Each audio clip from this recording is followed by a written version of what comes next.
La musique s'arrêta. Le brouhaha s'éteignit. Dans la grande salle de bal du domaine Thorn, l'homme le plus dangereux de la ville, le roi Alpha, Elias Thorn, regardait la scène avec horreur. Son fils, un louveteau de 4 ans incapable de contrôler ses transformations, venait d'échapper à ses gardes et de planter ses crocs dans le bras d'une invitée humaine. Dans leur monde, une morsure signifiait la mort, ou un cauchemar diplomatique qui pourrait mettre fin à un siècle de paix. Elias porta la main à son arme, s'attendant à des cris, s'attendant à du sang. Mais la femme ne cria pas. Elle ne s'enfuit pas. Elle baissa les yeux vers la bête grognante accrochée à sa manche de soie, et elle fit l'impensable. Elle sourit, et ce sourire était sur le point de mettre le roi Alpha à genoux. Ceci est l'histoire de comment le louveteau du roi Alpha mordit la manche de l'humaine. Le champagne dans le verre de Clara Mitchell était tiède depuis 20 minutes, mais elle n'osait pas bouger jusqu'au bar pour en prendre un autre. Elle se sentait comme une usurpatrice dans une pièce remplie de grands prédateurs. Techniquement, le gala d'Obsidienne était un événement mixte, un rassemblement rare à haut risque où l'élite humaine de la ville se mêlait aux vieilles familles. Le monde savait que les vieilles familles étaient différentes. Elles étaient les plus rapides, plus fortes et plus riches. Mais le mot loup-garou était rarement murmuré en bonne compagnie. C'était un secret de polichinelle, enrobé d'argent et d'influence. Clara Hara ne faisait pas partie de l'élite. Elle était une archiviste restauratrice engagée par le domaine Thorn pour nettoyer et cataloguer une collection de tapisseries du XVIIIe siècle dans l'aile Est. Elle avait été invitée ce soir uniquement par courtoisie par la gestionnaire du domaine, une gentille femme âgée nommée Martha, qui pensait que Clara Hara avait besoin de sortir davantage.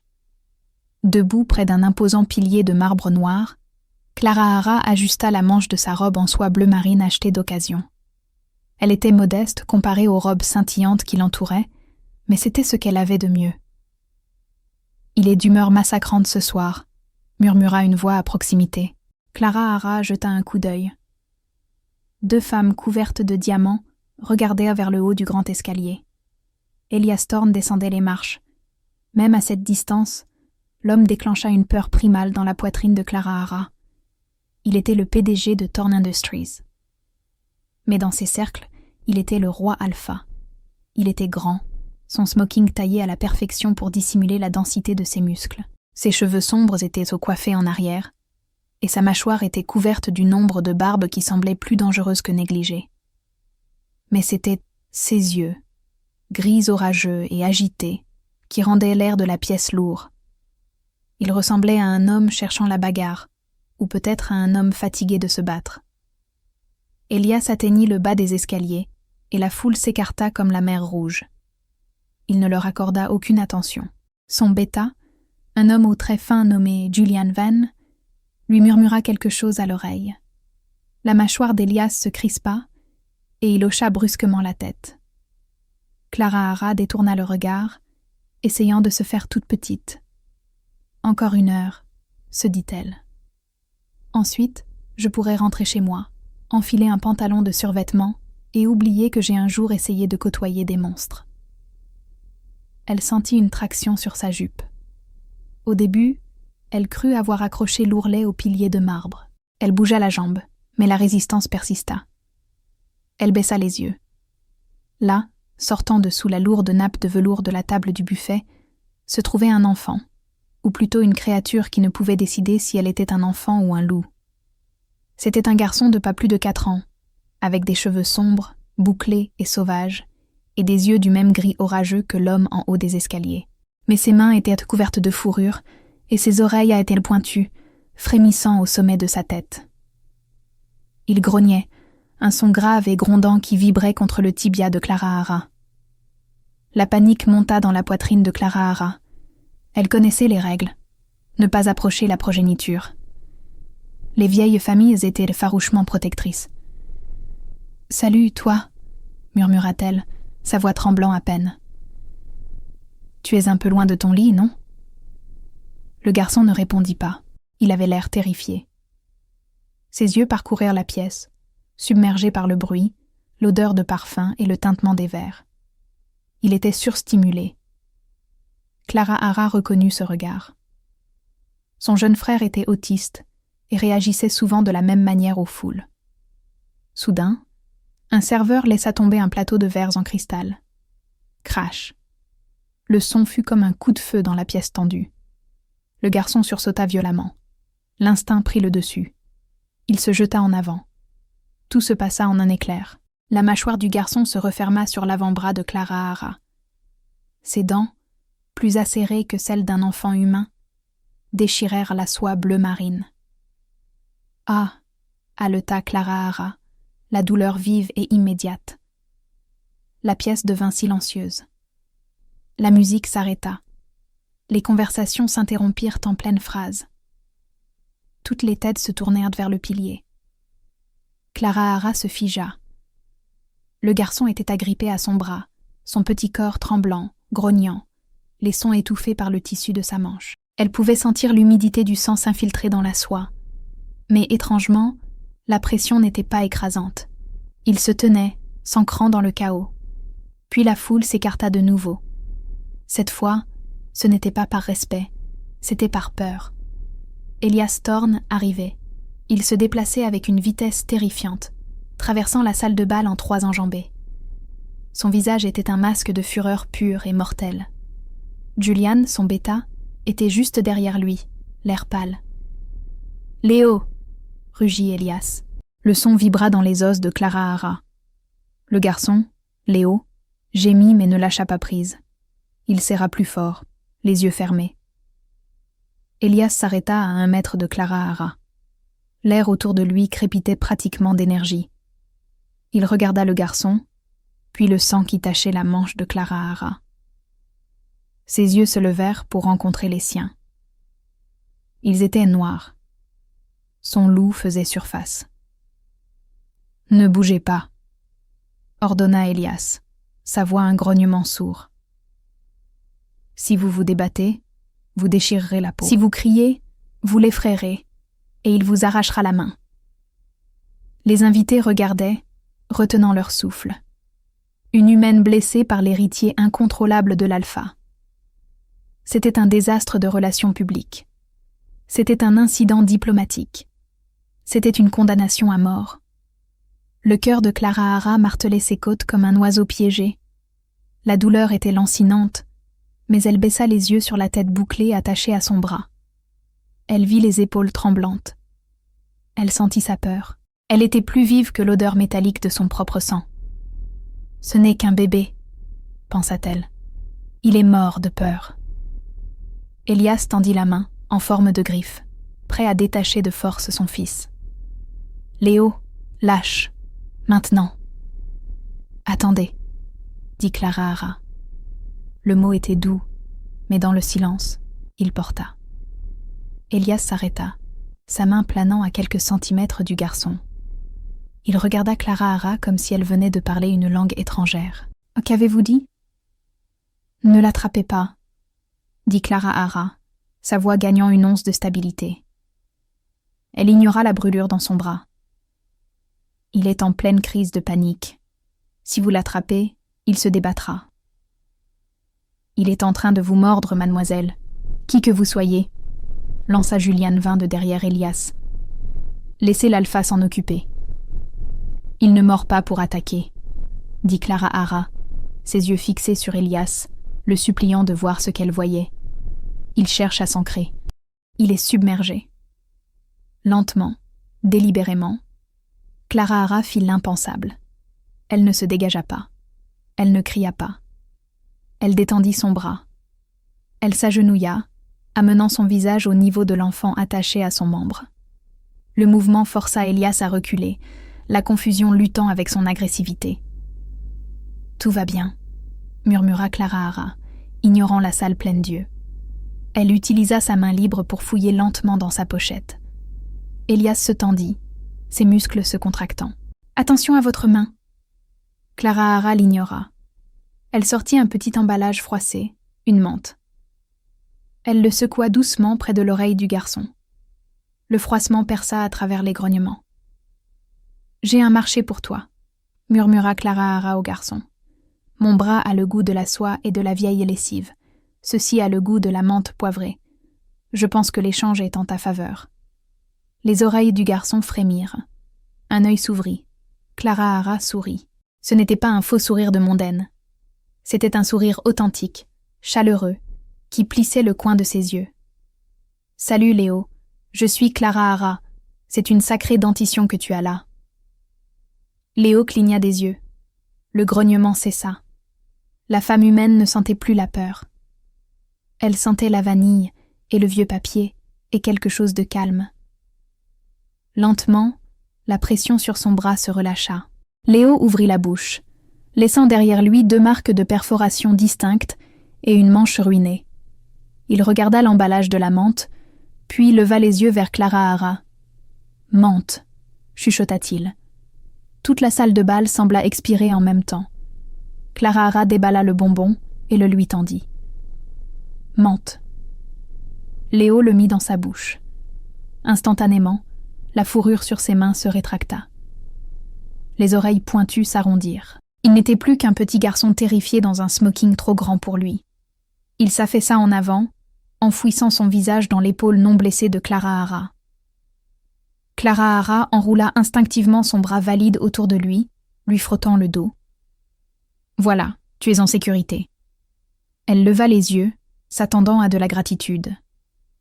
Au lieu de cela, elle trouva Elias Thorne la dominant.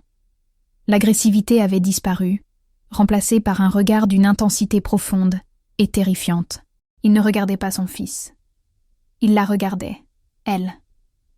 Il s'accroupit, son costume coûteux se tendant aux genoux jusqu'à ce qu'il soit à son niveau.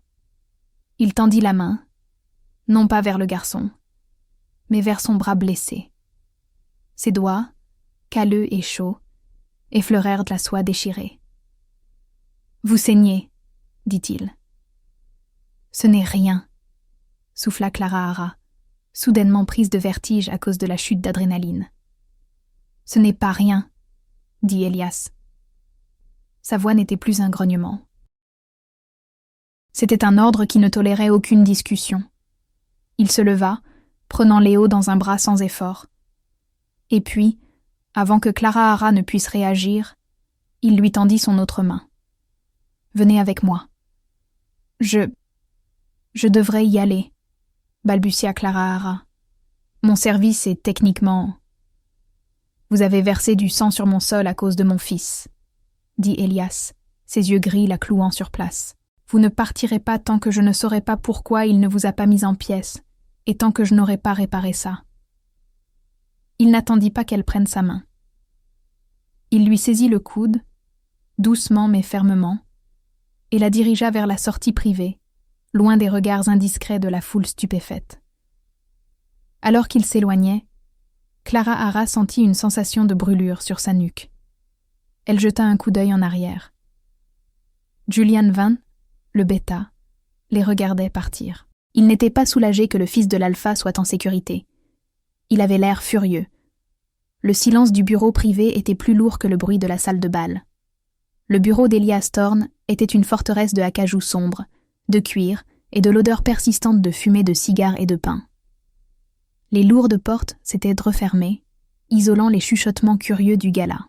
Clara Hara était assise sur le bord d'un immense canapé Chesterfield, serrant une trousse de premiers soins contre sa poitrine comme un bouclier. Léo s'était endormi presque instantanément, recroquevillé sur un coussin pour chien dans un coin, ce que Clara Hara trouva étrange, jusqu'à ce qu'elle se souvienne qu'il était un louveteau. Elias se tenait près de la fenêtre, versant un liquide ambré dans 2 verres.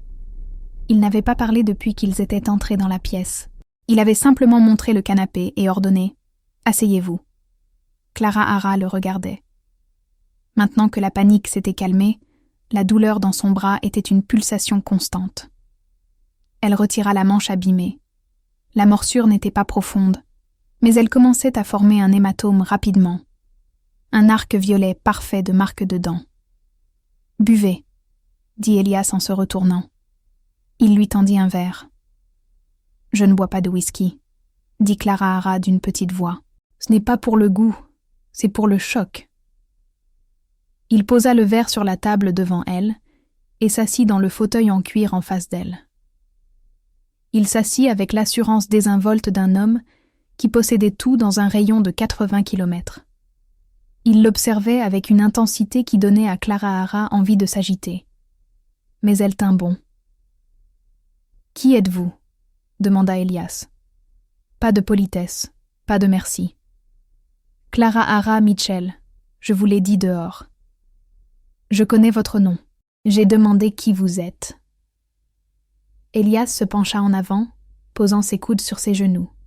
« Mon fils ne s'est pas retransformé en humain depuis 6 mois. Il n'a pas parlé depuis 1 an. Pas depuis la mort de sa mère. » Le souffle de Clara Hara se coupa. Elle jeta un coup d'œil au garçon endormi. Je ne savais pas. Chaque nounou que j'engage démissionne en moins de 3 jours parce qu'il leur grogne dessus. Chaque tuteur part parce qu'il mord, continua Elias, sa voix dénuée d'émotion, factuelle et froide. Ce soir, il a brisé le confinement. Il vous a attaqué. Et pourtant, au lieu de sentir votre peur et de le rendre frénétique, il s'est calmé. Vous lui avez donné une menthe et il s'est transformé. Elias plissa les yeux. « Êtes-vous une sorcière ? Une nulle ? » « Je suis une restauratrice d'art, » s'exclama Clara Hara, indignée. « Je répare de vieilles tapisseries. Je sens les produits chimiques et la poussière. Peut-être qu'il aime juste l'odeur de la térébenthine. » Elias prit une lente gorgée de son whisky, ses yeux ne quittant jamais son visage. « Les loups n'aiment pas la térébenthine, mademoiselle Mitchell. Ça nous brûle le nez. » Il se leva et se dirigea vers elle. Clara Hara se raidit, pressant son dos contre le canapé. Elias s'arrêta à quelques centimètres de ses genoux. Il tendit la main et prit son bras blessé. Son contact était clinique, mais électrique. « Ne bougez pas, » murmura-t-il. Il ouvrit la trousse de premiers soins. Avec une dextérité surprenante pour un homme de sa stature, il nettoya la plaie. La piqûre de l'alcool fit siffler Clara Hara, mais elle ne se retira pas. « Pourquoi n'avez-vous pas fui » demanda-t-il doucement, en appliquant un bandage. « Je vous l'ai dit, » dit Clara Hara, regardant ses longs cils sombres sur ses pommettes. Il avait peur. Courir incite les prédateurs à chasser. Tout le monde sait ça. La plupart des gens le savent en théorie. Peu le mettent en pratique quand un loup leur serre l'artère radiale. Elias termina le bandage et leva les yeux. Leurs visages étaient dangereusement proches. Pendant un instant, l'air changea. Ce n'était plus la tension hostile de la salle de bal. C'était autre chose, une attraction. Clara Hara sentit une chaleur étrange dans sa poitrine. Une force magnétique l'attirant vers cet homme dangereux et marqué. Elle vit ses narines se dilater légèrement, comme s'il inhalait son parfum. « Vous sentez la pluie, » dit-il, sa voix baissant d'une octave. « Et la lavande. » Le cœur de Clara Hara manqua un battement. « Est-ce acceptable ?» Les yeux d'Elias s'assombrirent. « C'est dangereusement acceptable. » Il se leva brusquement, rompant le moment. Il retourna à son bureau, mettant de la distance entre eux. « Vous serez indemnisé pour la blessure, bien sûr. Thorn Industries couvrira vos frais médicaux et versera un dédommagement pour le traumatisme. L'accord de non-divulgation est en cours de rédaction par mon équipe juridique. » Clara Hara cligna des yeux. Le charme était rompu. Il était redevenu le PDG. L'alpha. « Je ne veux pas de votre argent, » dit Clara Hara en se levant. Ses jambes étaient chancelantes. Elias marqua une pause. « Tout le monde veut de l'argent. »« Je veux garder mon travail, » dit Clara Hara. « Je suis à mi-chemin de la restauration de la tapisserie de Velaza dans l'aile Est. Si je signe un accord de non-divulgation et que j'accepte un dédommagement, vous me renverrez pour m'éloigner de la famille. J'ai besoin de ce contrat, monsieur Thorn. C'est mon loyer pour les 6 prochains mois. » Elias se retourna, la regardant avec une surprise sincère. « Vous voulez rester dans la maison où vous avez été attaqué ? Je veux finir mon travail. » Et honnêtement, Clara Hara jeta un coup d'œil à Léo. C'est un enfant adorable. Il a juste besoin de ne pas être traité comme une bombe sur le point d'exploser. L'expression d'Elias se durcit.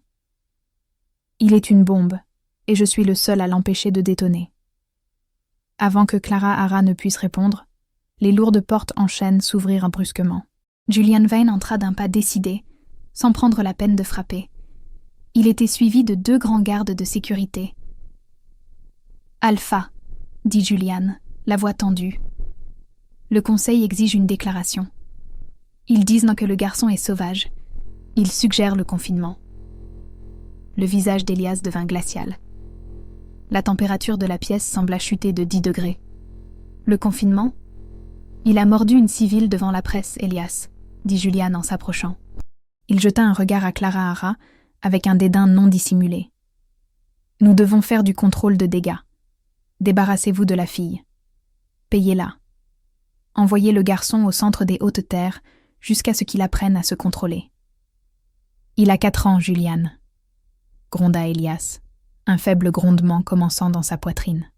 « C'est un handicap, » cria Julian en retour. « Le traité est fragile. Si les humains pensent que nous ne pouvons pas contrôler nos propres enfants... »« Sortez, » dit Elias. Ce n'était pas un cri. C'était un murmure, mais il portait le poids de la lame d'un bourreau. Julian se raidit. Il regarda Elias, puis Clara Hara. Une lueur de quelque chose de dangereux traversa ses yeux, un calcul. « Comme vous voudrez, Alpha, » dit Julian doucement. « Mais le conseil attendra une réponse pour demain matin. Si vous ne pouvez pas contrôler le louveteau, ils nommeront quelqu'un qui le peut. » Julian tourna les talons et partit, emmenant les gardes avec lui. Le silence qui suivit fut suffocant. Elias agrippa le bord de son bureau si fort que le bois craqua. Il avait l'air épuisé. Le monstre terrifiant avait disparu, remplacé par un père désespéré. Clara Hara savait qu'elle devrait partir. Elle devrait fuir pendant que la porte n'était pas gardée. Mais elle regarda le garçon endormi, menacé de confinement, un joli mot pour une cage. Elle regarda Elias, un roi assiégé par sa propre cour. « Je peux aider, » dit Clara Hara. Elias leva les yeux, le regard là. « Vous restaurez des tapis, Clara Hara. Vous n'apprivoisez pas les loups. »« Je ne l'apprivoise pas, » dit Clara Hara en s'avançant. « Je le comprends. J'ai vu ce qui s'est passé ce soir. Les hommes de Julian, ils l'encerclaient avant qu'il ne s'enfuit. J'ai vu un garde lui donner un coup de pied sous la table. » Elias s'immobilisa. « Quoi ? » ?»« Avant la morsure, » dit Clara Hara fermement. « J'observais. Un garde lui a donné un coup de pied. C'est pourquoi il s'est jeté en avant. Il n'était pas sauvage, Elias. Il se défendait. » Le visage d'Elias se transforma. L'épuisement disparut, remplacé par une rage froide et acérée. Les hommes de Julian. Oui. Elias la regarda vraiment pour la première fois. Il réalisa qu'elle n'était pas juste une spectatrice. Elle était un témoin, et elle était la seule en qui Léo avait confiance. « Vous avez dit que vous aviez besoin d'un travail, » dit Elias lentement. « J'ai un travail. Les tapisseries. »« Oubliez les tapisseries, » dit Elias en marchant vers elle. « J'ai un nouveau contrat pour vous. »« Je ne vais pas nettoyer votre maison, » dit Clara Hara sur la défensive. « Non. » Elias s'arrêta devant elle. « J'ai besoin de quelqu'un qui n'a pas peur de lui. Quelqu'un qui voit l'enfant, pas le monstre, et apparemment quelqu'un qui sent la pluie et la lavande. » Il lui tendit la main. « Soyez sa nounou. Vivez dans la maison. Triple de votre salaire actuel, avantages sociaux complets et protection totale contre quiconque, y compris mon conseil, qui essaierait de vous toucher. » Clara Hara fixa sa main. C'était un pacte avec le diable. C'était dangereux. C'était insensé. Mais elle se souvint de la petite main agrippant sa manche. Elle se souvint de la peur dans les yeux de Léo. Clara Hara tendit la main et prit celle de l'alpha. Marché conclu. Au contact de leur peau, une étincelle, de l'électricité statique littérale crépita entre eux. Elias ne retira pas sa main. Il resserra sa prise, l'attirant légèrement plus près. « Bienvenue à Blackwood Hall, Clara Hara, » murmura-t-il. « Essayez de survivre. » Emménager à Blackwood Hall n'était pas comme emménager dans un nouvel appartement. C'était plutôt comme être admise dans une prison de haute sécurité qui se trouvait être drapée de velours et de feuilles d'or. 2 jours après le gala d'Obsidienne, un SUV noir aux vitres teintées arriva devant le studio exigu de Clara Hara. Le chauffeur, un homme avec un cou aussi épais qu'un tronc d'arbre nommé Marcus, ne proposa pas de porter ses sacs.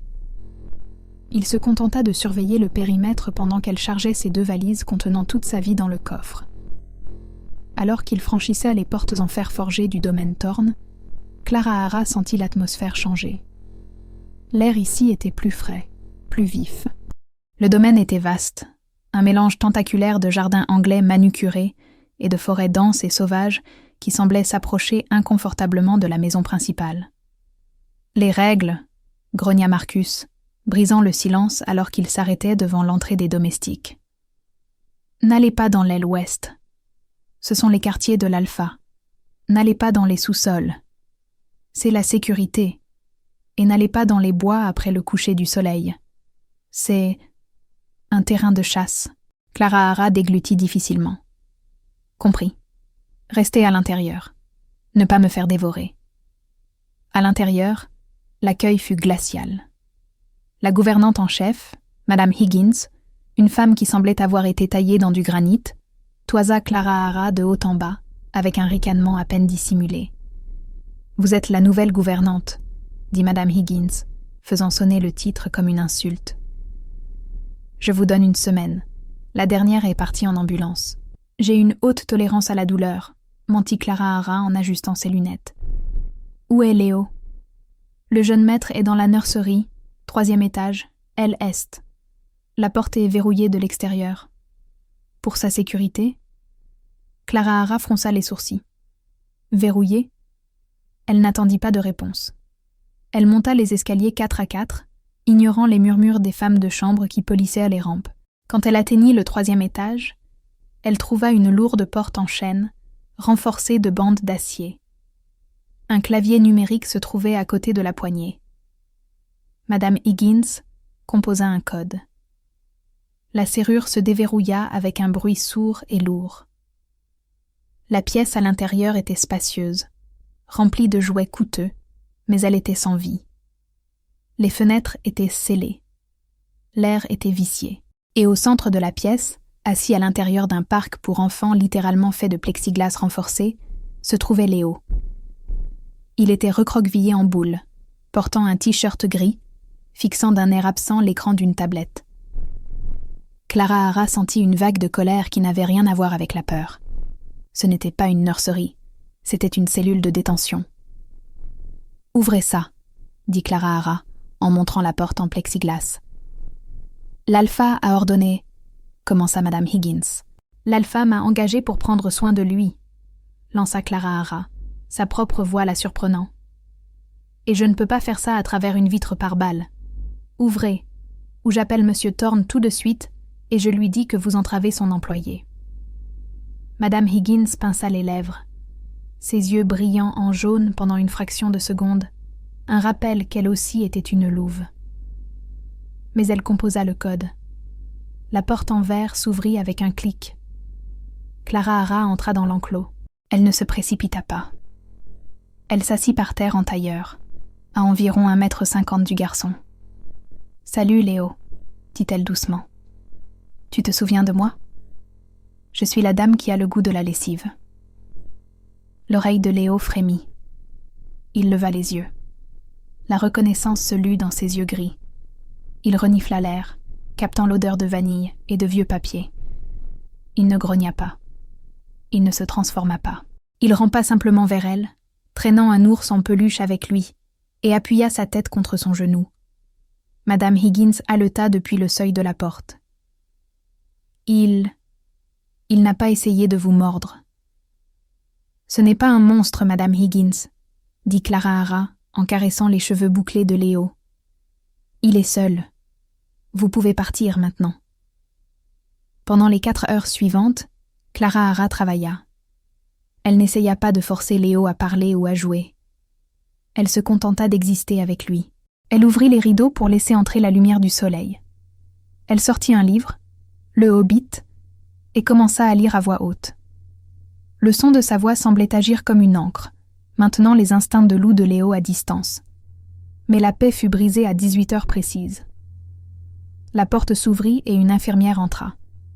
Elle portait un plateau en argent avec une petite coupelle en papier contenant 2 pilules rouges. « L'heure des médicaments », annonça sèchement l'infirmière. Léo se raidit immédiatement. Il laissa échapper un grognement sourd et vibrant, ses petites mains agrippant la jupe de Clara Hara. « Qu'est-ce que c'est » demanda Clara Hara, passant un bras protecteur autour du garçon. « Sédatif et suppresseur », répondit machinalement l'infirmière. « Ordre du docteur Van pour maintenir le loup en dormance. Il doit les prendre avec le dîner. »« Docteur Van ? Julian Van, le bêta ?»« Non, » dit Clara Hara. L'infirmière marqua une pause. « Pardon ? » ?»« Il est calme, » dit Clara Hara. « Regardez-le, il écoute une histoire. Il n'a pas besoin d'être drogué jusqu'au coma. »« C'est le protocole, » insista l'infirmière en s'avançant. Léo gronda, ses yeux brillants de noir. Ses dents commencèrent à s'allonger. L'odeur de la peur monta dans la pièce. Pas celle de Clara Hara, mais celle de l'infirmière. « Sortez !» Une voix profonde retentit depuis le seuil. Clara Hara leva les yeux. Elias Thorne se tenait là. Il avait enlevé sa veste de costume. Les manches de sa chemise blanche étaient retroussées, révélant des avant-bras musclés et tatoués. Il avait l'air fatigué, mais sa présence remplit instantanément la pièce. « Alpha !» balbutia l'infirmière.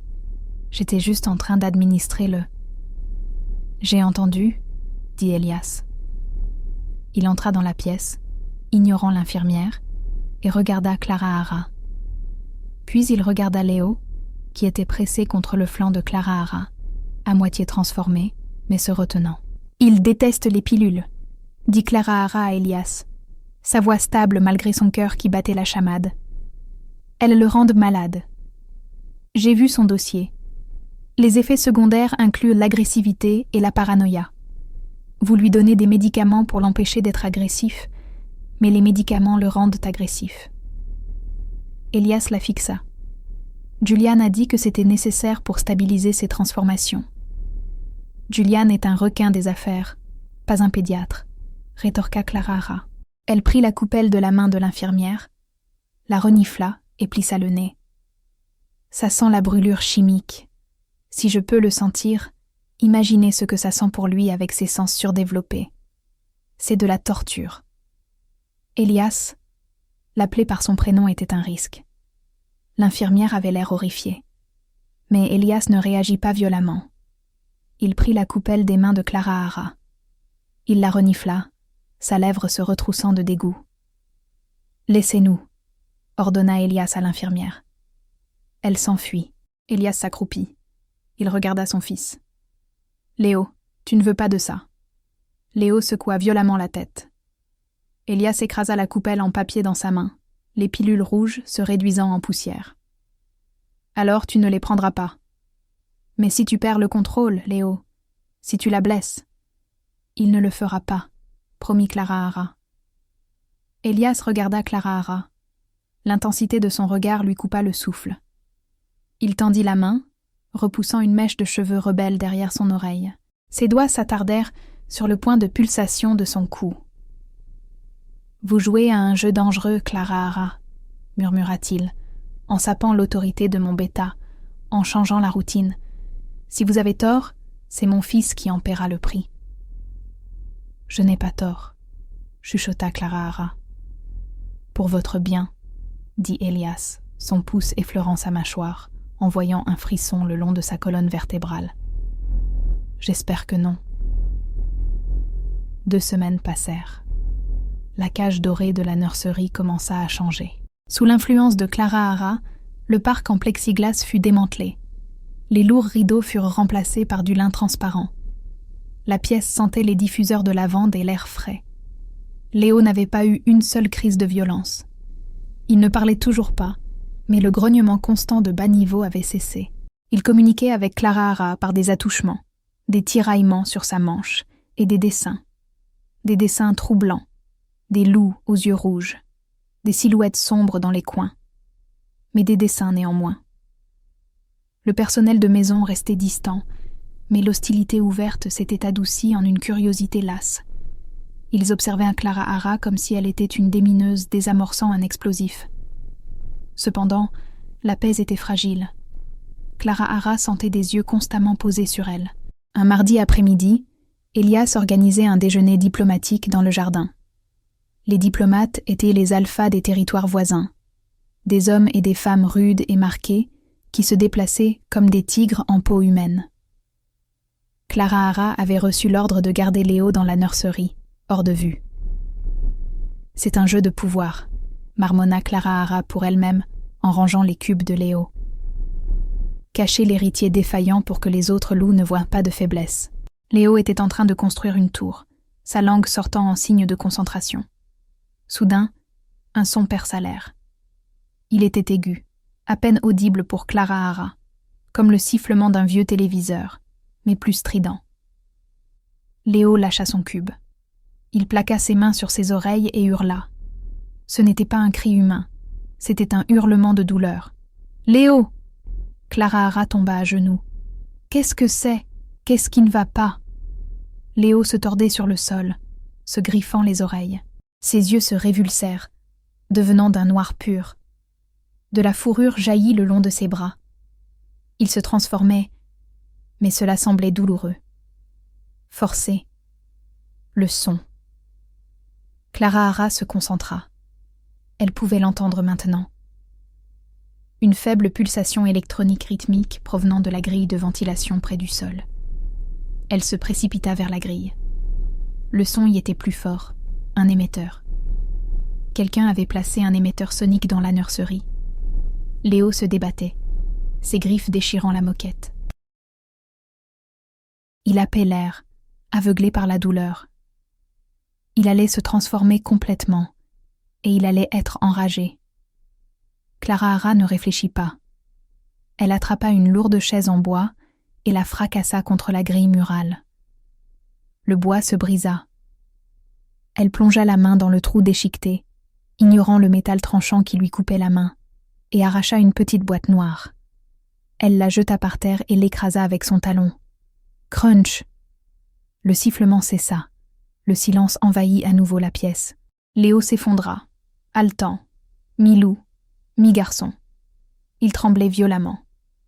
Clara Hara le prit dans ses bras. Il était lourd, dense de muscles, mais elle le hissa sur ses genoux, le berçant. « C'est fini. Je l'ai tué. C'est mort. Tu es en sécurité. » La porte s'ouvrit brusquement. Ce n'était pas Elias. C'était Julian Vin, flanqué de 2 gardes de sécurité. « Nous avons entendu un cri, » dit Julian, ses yeux balayant la pièce. Il vit la chaise renversée, la grille arrachée, et le garçon à moitié transformé dans les bras de Clara Hara. Un lent sourire prédateur se dessina sur ses lèvres. Perte de contrôle. Le garçon se transforme. Il est dangereux. « Sortez !» hurla Clara Hara. Elle tremblait de rage. « C'est vous qui avez fait ça !» Julian entra dans la pièce, lissant sa cravate. « Je ne fais que répondre à une faille de sécurité. Le garçon est instable. Regardez-le. Il est sur le point de vous tuer. Il a été provoqué. » Clara Hara brandit les restes écrasés de la boîte noire. « J'ai trouvé ça dans la ventilation. Ça émettait une impulsion sonique. Ça leur fait mal, n'est-ce pas ?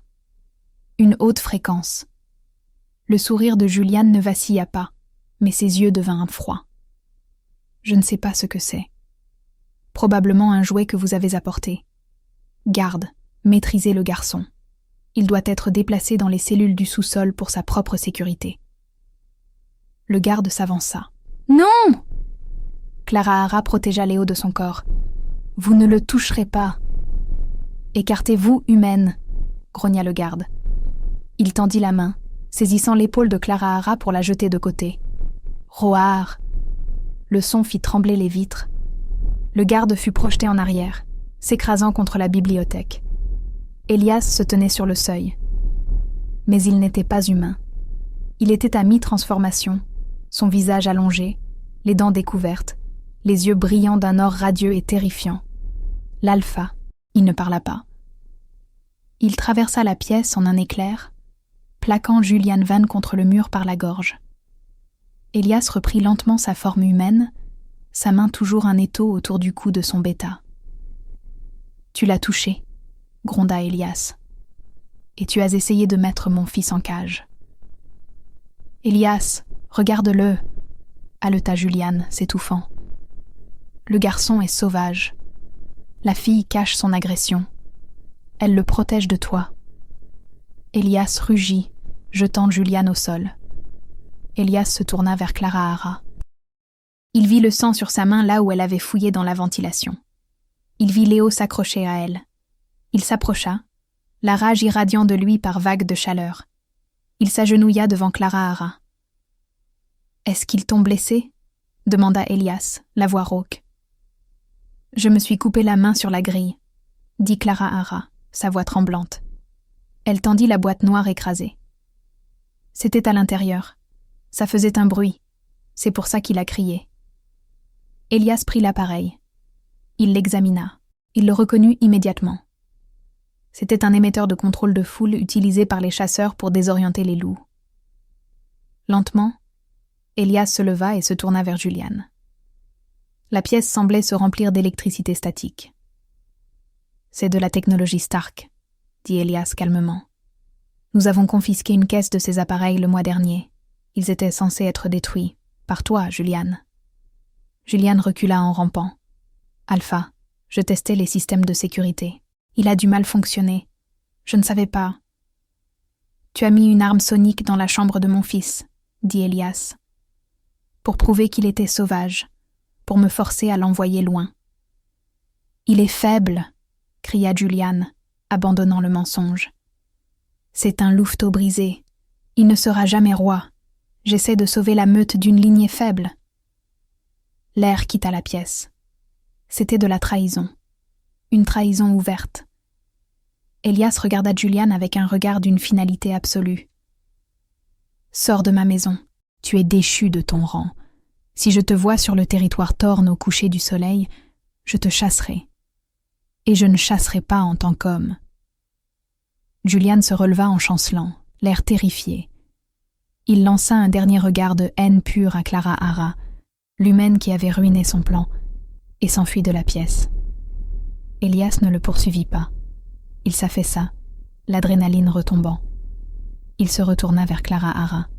« Laisse-moi voir ta main, » dit-il. Clara Hara lui tendit sa main ensanglantée. Elias la prit doucement. Mais cette fois, il ne chercha pas la trousse de premier soin. Il porta sa main à ses lèvres.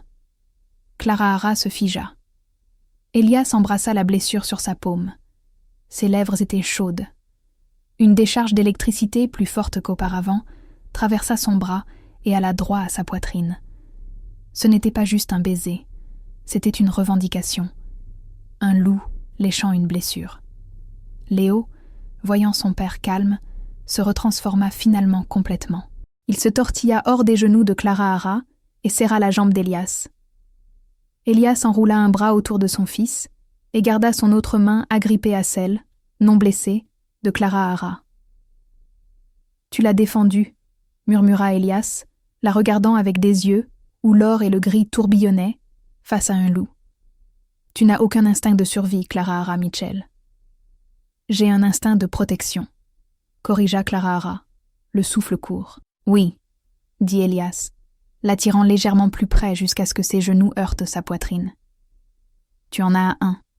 Ta place est ici, Clara Hara, pas seulement comme nounou. » L'implication flottait dans l'air, lourde et enivrante. Mais avant que Clara Hara ne puisse demander ce qu'il voulait dire, la fenêtre vola en éclats. Une cartouche s'écrasa dans la pièce, sifflant de la fumée. « À terre !» rugit Elias, plaquant Clara Hara et Léo au sol, les couvrant de son corps massif alors que la pièce se remplissait d'un gaz âcre et aveuglant. Julian n'était pas seulement parti. Il avait appelé des renforts. Le coup d'État avait commencé. Le gaz sifflait comme un nid de vipères, remplissant la nurserie d'un épais brouillard jaune. Ce n'était pas seulement de la fumée. Ça sentait le soufre et l'aconie écrasée. Du tulou. Elias rugit, un son plus bestial qu'humain. Il avait Clara Hara sous un bras et Léo sous l'autre. se déplaçant à une vitesse qui brouillait la vision de Clara. Il défonça littéralement la lourde porte en chêne d'un coup de pied et sprinta dans le couloir. « Retenez votre souffle », ordonna Elias, la voix rauque. Le couloir était un chaos. Les alarmes hurlaient, un cri rythmique assourdissant. Des lumières d'urgence rouges baignaient le corridor dans une couleur de sang. Au bout du couloir, Clara vit des silhouettes bouger dans l'ombre. Des hommes en équipement tactique se déplaçant avec la grâce fluide et prédatrice des loups. La sécurité privée de Julian, grogna Elias, les posant une fraction de seconde pour composer un code sur un panneau caché derrière un tableau. Ils ne sont pas seulement ici pour capturer Léo, ils sont ici pour nous exécuter. Le mur s'ouvrit, révélant un escalier de pierre sombre et étroit. Allez-y. Elias poussa doucement Clara vers l'obscurité. Emmène-le dans la chambre de sûreté au sous-sol. La porte est renforcée, en titane. Verrouille-la et ne l'ouvre pour personne d'autre que moi. Et toi ? Clara agrippa son bras. Sa peau était brûlante, ses yeux alternant entre le gris et l'or. Le gaz de Tulou l'affectait. Elle pouvait voir la sueur perler sur son front. « Je dois vous faire gagner du temps », dit Elias sombrement. Il regarda au bout du couloir, où 3 loups renégats sprintaient vers eux. Griffes dehors. « Cours, Clara !» Il la poussa dans le passage et appuya sur le bouton. Le mur se referma, scellant Clara et Léo dans le noir, juste au moment où le bruit des corps s'entrechoquant et de la chair se déchirant éclata de l'autre côté. Clara ne se figea pas. L'adrénaline, froide et vive, inonda ses veines. Elle attrapa la main de Léo. « Viens, mon grand, on doit bouger. » Ils descendirent les escaliers en colimaçon, la pierre froide sous ses pieds.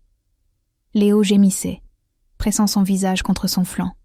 « Tout va bien, » chuchota Clara, bien qu'elle n'y crût pas.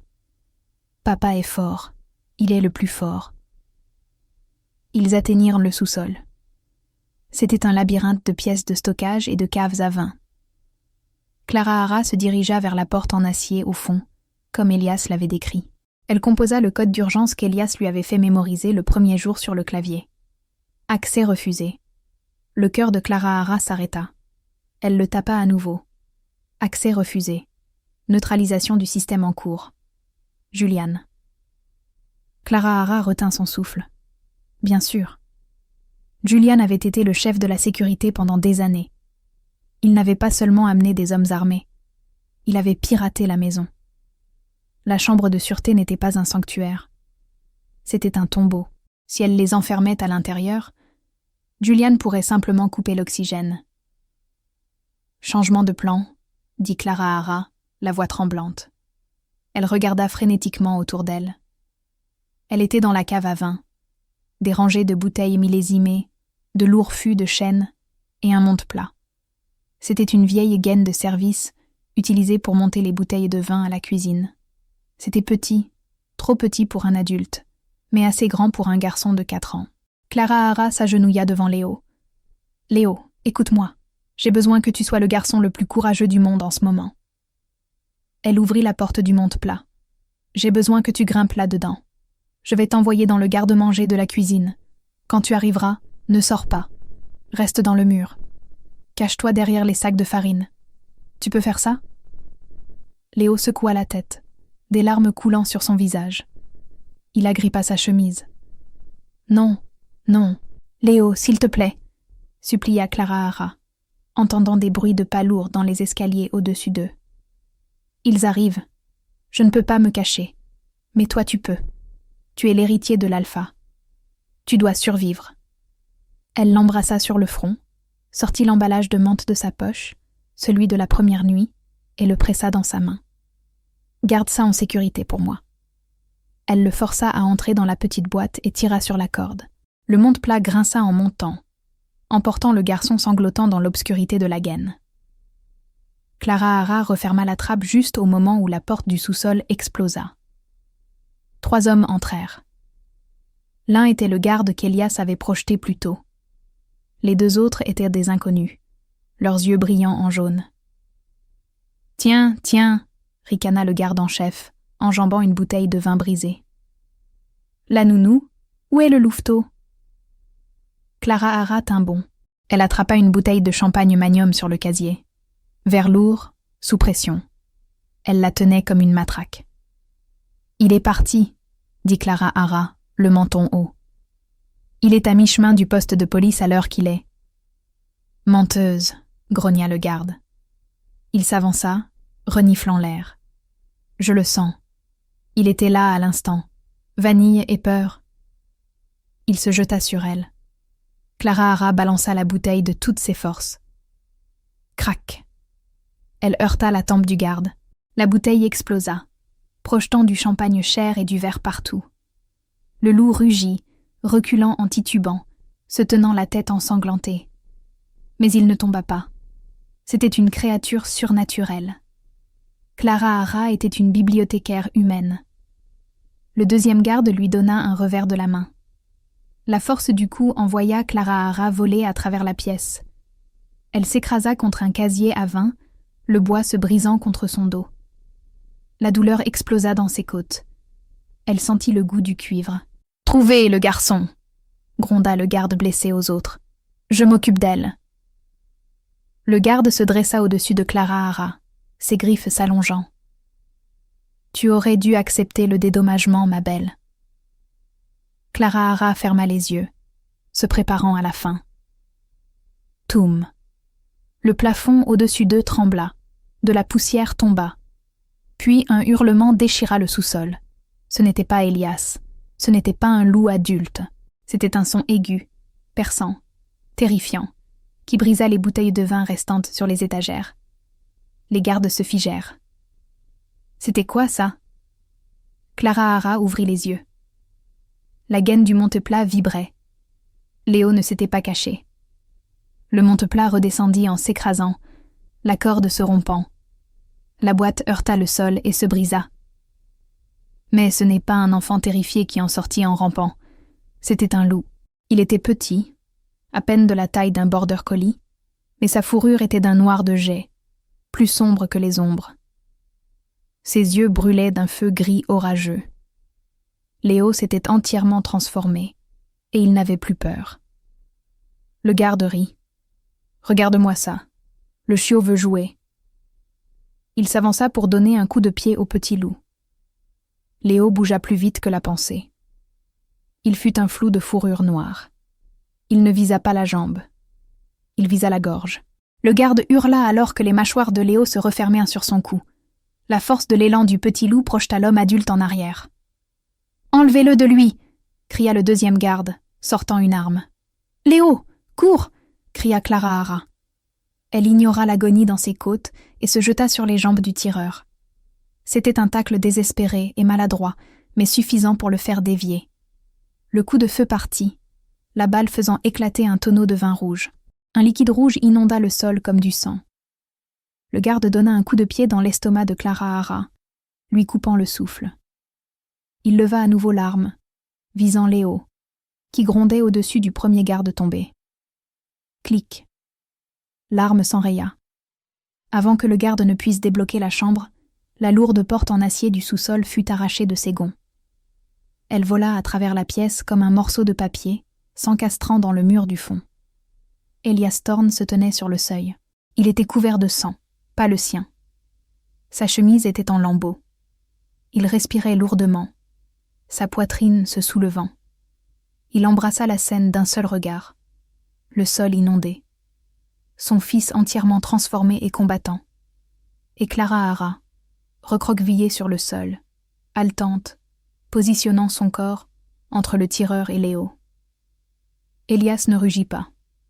Il ne parla pas. Il devint silencieux. Le silence était pire. Il bougea. Il déchira les deux gardes debout comme du papier mouillé. Ce n'était pas un combat, c'était un massacre. Il ne se transforma pas. Il n'en avait pas besoin. Il utilisa ses mains nues avec une brutalité efficace et terrifiante.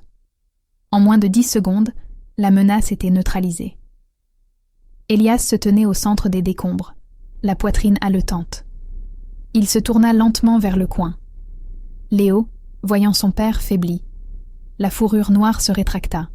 Le museau raccourci. En quelques secondes, il redevint un garçon nu et tremblant, assis dans une flaque de vin et de champagne. Elias le ramassa, l'enveloppant étroitement dans les restes de sa propre chemise déchiquetée. « Tu as bien fait, Léo. Tu as si bien fait. » Léo enfouit son visage dans le cou d'Elias. « Papa. » Elias se figea. Il se recula pour regarder son fils. « Tu as parlé. »« Papa, » répéta Léo, plus clairement cette fois. Elias ferma les yeux, un frisson parcourant son corps massif. Il embrassa la tête du garçon, puis regarda frénétiquement autour de la pièce. Clara Hara essayait de se redresser contre le casier à vin cassé. Sa vision était floue. Je vais bien. Juste quelques côtes cassées, je pense. » Elias confia Léo à une équipe de sécurité de confiance qui venait d'arriver derrière lui. « Emmenez-le au médecin maintenant. » Il traversa la pièce jusqu'à Clara Hara. Il tomba à genoux dans le vin et le verre, sans se soucier des blessures à ses genoux. « Ne me touchez pas, » grimaça Clara Hara, alors qu'il tendait la main vers elle. « Je pense que quelque chose est cassé. » « Je dois vérifier, » dit Elias, la voix rauque. Ses mains planaient au-dessus d'elle, tremblantes. Le roi Alpha qui venait de démanteler 3 hommes tremblait. « Je t'ai manqué de parole, » murmura-t-il. « Je t'avais promis ma protection. Et regarde-toi. Je suis en vie, » réussit à sourire faiblement Clara Hara. « Et Léo, tu l'as vu ? Il a été incroyable. »« Je t'ai vu, toi, » dit Elias intensément. « Je t'ai vu tacler un homme armé pour sauver un enfant qui n'est pas le tien. » Il se pencha plus près. L'odeur de sang et de vin était écrasante, mais en dessous, Clara Hara pouvait sentir son odeur à lui. Pine, pluie et quelque chose d'épicé et d'addictif. « Pourquoi ?» demanda Elias, ses yeux gris cherchant les siens. « Pourquoi ne t'es-tu pas caché ? Pourquoi n'as-tu pas fui ?»« Parce que, » chuchota Clara Hara, sa main se levant instinctivement pour toucher sa joue meurtrie. « Ce n'est pas juste un travail, Elias, et tu n'es pas juste un patron. » Elias s'immobilisa. L'or dans ses yeux flamboya, engloutissant entièrement le gris. « Répète ça, » ordonna-t-il doucement.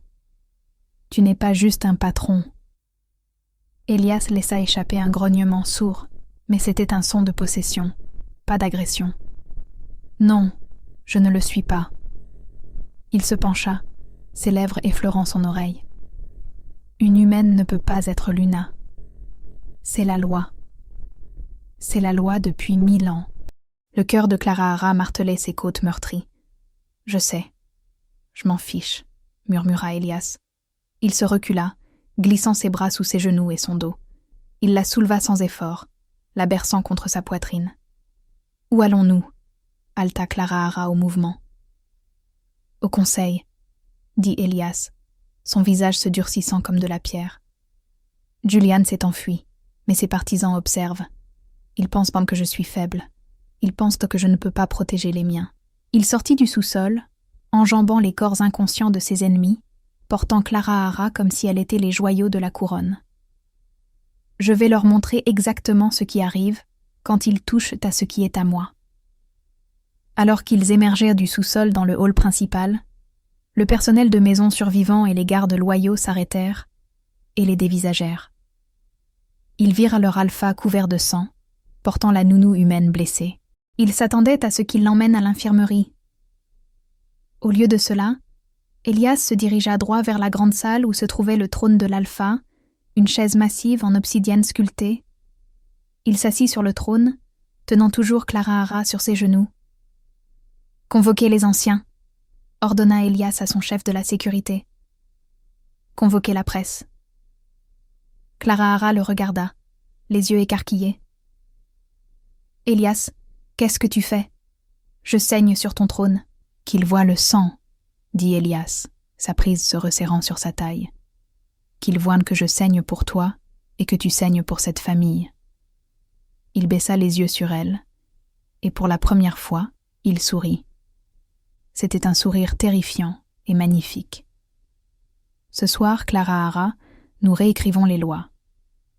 La grande salle était une mer de murmures et de flashs d'appareils photo. Le conseil des anciens, 12 loups âgés en costume sur mesure, se tenaient en demi-cercle devant le trône d'obsidienne. Derrière eux, la presse se blottissait, sentant un moment historique. Elias était assis, immobile. Il n'avait pas changé de vêtements. Le sang séché sur sa chemise blanche contrastait violemment avec la pièce immaculée.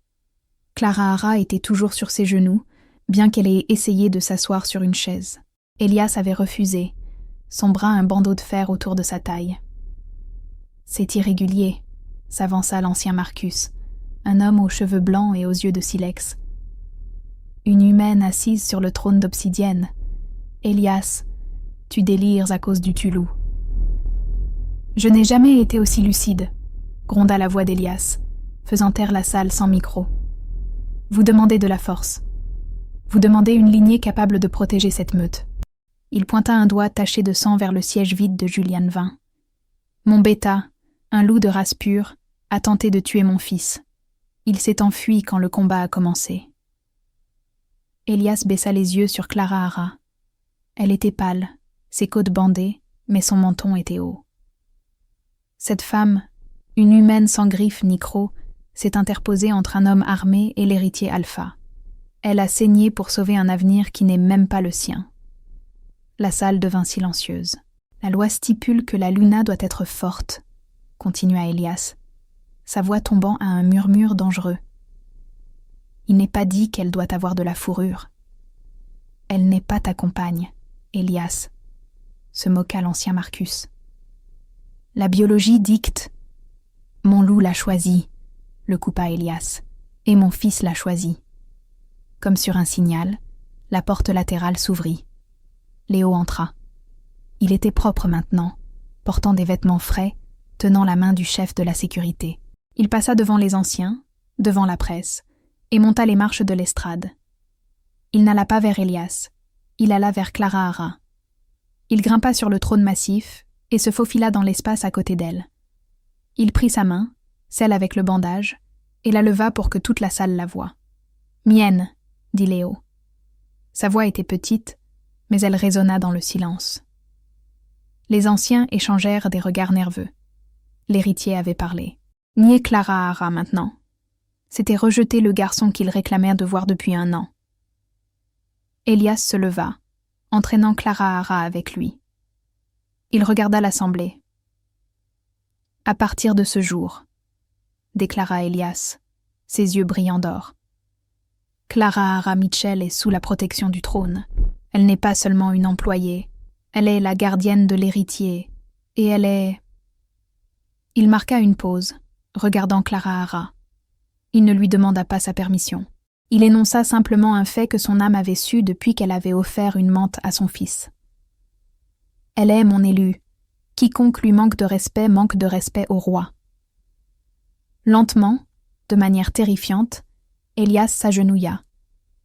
Il posa un genou à terre devant Clara Hara, juste là, devant les caméras et le conseil. « Je ne peux pas faire de toi une louve, Clara Hara, » dit Elias, sa voix rauque d'émotion. « Mais je peux te donner la meute. Nous prendras-tu, le garçon brisé et le monstre qu'il aime ?» Clara Hara regarda le roi agenouillé. Elle regarda Léo, qui arborait son premier vrai sourire depuis des années. Elle regarda sa robe de soie déchirée et sa main bandée. Elle réalisa qu'elle n'avait plus peur. Elle n'avait plus eu peur depuis cette première nuit. « J'accepte le marché », murmura Clara Hara, faisant écho à ses paroles du gala. « Mais je double mon tarif. » Elias rit, un son riche et profond qui stupéfia la foule. Il se leva et l'embrassa, ignorant les flashs qui explosaient comme des feux d'artifice. « Marché conclu », murmura-t-il contre ses lèvres. Alors que les caméras crépitaient et que les anciens inclinaient à contre-cœur la tête, Clara Hara tira une dernière fois sur sa manche. Elias baissa les yeux et, tout comme cette première nuit, elle sourit, et le roi Alpha tomba une fois pour toutes. Et c'est l'histoire de comment une archiviste humaine a apprivoisé le roi Alpha. Non pas avec de l'argent ou des armes, mais avec une menthe poivrée et un cœur courageux. J'en ai littéralement la chair de poule. La façon dont Elias s'est agenouillé à la fin, iconique. Si vous avez aimé cette histoire, explosez ce bouton « J'aime ». Ça aide vraiment la chaîne à se développer. Et je veux savoir ce que vous en pensez. Pensez-vous que le conseil laissera vraiment Clara Hara vivre en paix? Ou est-ce que Julian Van prépare une suite? Tapez « Longue vie à la Luna Clara Hara » dans les commentaires si vous êtes dans son équipe. N'oubliez pas de vous abonner et d'activer les notifications pour ne pas manquer notre prochaine histoire. Une rumeur dit que la prochaine impliquera un milliardaire dragon et une voleuse. Vous ne voudrez pas manquer ça. Merci d'avoir regardé. Portez-vous bien et continuez de hurler.